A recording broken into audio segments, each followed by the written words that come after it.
ITV Lunchtime News with Lucrezia Millarini. Good afternoon. The Metropolitan Police say they are investigating whether anyone could be pursued for criminal offences following claims of sexual misconduct against the former owner of Harrods, Mohammed Al Fayed.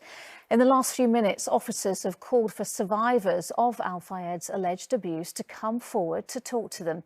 Earlier, the current boss of Harrods apologised for what he said had been a toxic culture in the past. Michael Ward said that despite working under him, he had no idea of his criminality or abuse. Well, Amy Lewis is... Next is lunchtime. The Israeli Prime Minister Benjamin Netanyahu has told his military to keep fighting with full force against Hezbollah targets in Lebanon.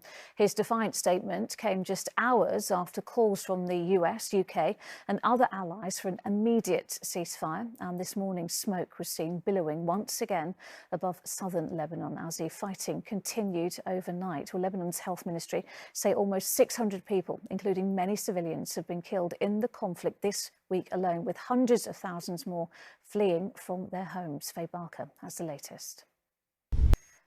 Our international editor Emma Murphy is in.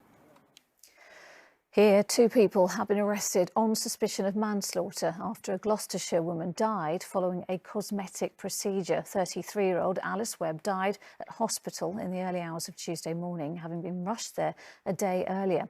ITV News understands the procedure Miss Webb underwent was a liquid Brazilian butt lift. Our reporter Aisha.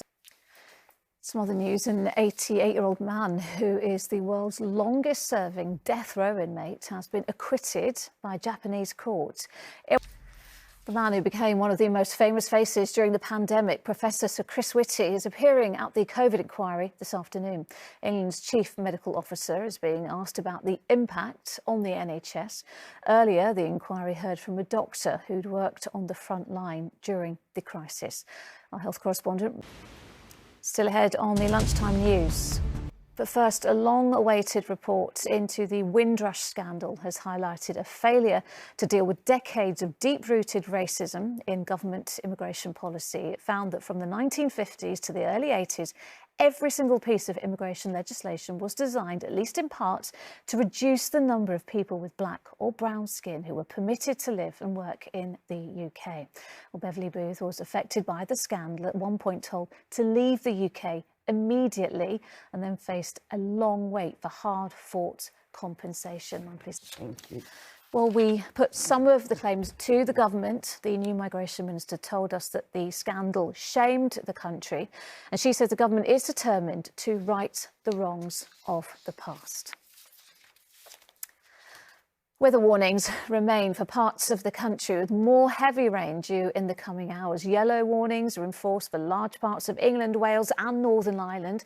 And an amber warning is due to come in at 6 p.m. this evening in the Midlands and south of England. Our reporter Pablo Taylor. And that's it. Charlene's back at 6:30. But from everyone on the lunchtime team, bye-bye. Have a great afternoon.